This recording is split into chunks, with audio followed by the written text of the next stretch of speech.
Expense का मतलब होता है खर्चा।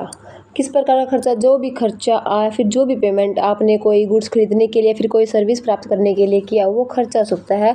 एक बिज़नेस के अंदर बहुत सारे एक्सपेंस होते हैं, जैसे रेंट पे किया हो, कोई बिजली का चार्ज दिया हो, कोई गुड्स सोल्ड करने की कॉस्ट हो, कोई कमीशन दी हो, सैलरी दी हो, किसी एडवर्टाइजमेंट का कोई खर्चा हुआ है, या फिर और एक्सपेंस के अंदर हमारे डेप्रिसिएशन चार्ज करते हैं जब हमारे फिक्स्ड असेट्स पर, वो भी हमारा एक्सपेंस के अंदर ही आता है। या फिर हमारी कोई असेट्स उसकी वैल्यू का घटना, ये भी हमारा एक्सपेंस के अंदर ही आता है। अभी है हमारा इनकम।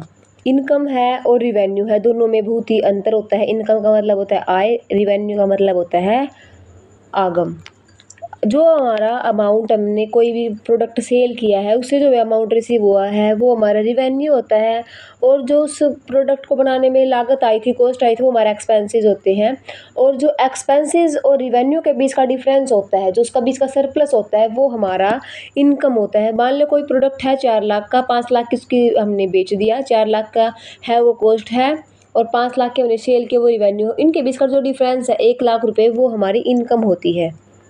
प्रॉफिट। प्रॉफिट का मतलब होता है लाभ।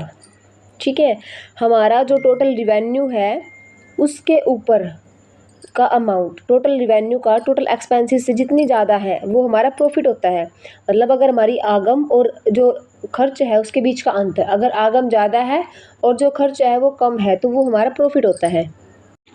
गेन। गेन का मतलब है प्राप्ति, जो हमें मनी के रूप में प्राप्त होता है, मॉनेटरी फॉर्म में जो हमें कुछ भी चीज़ प्राप्त होती है, वो हमारा गेनिंग होता है।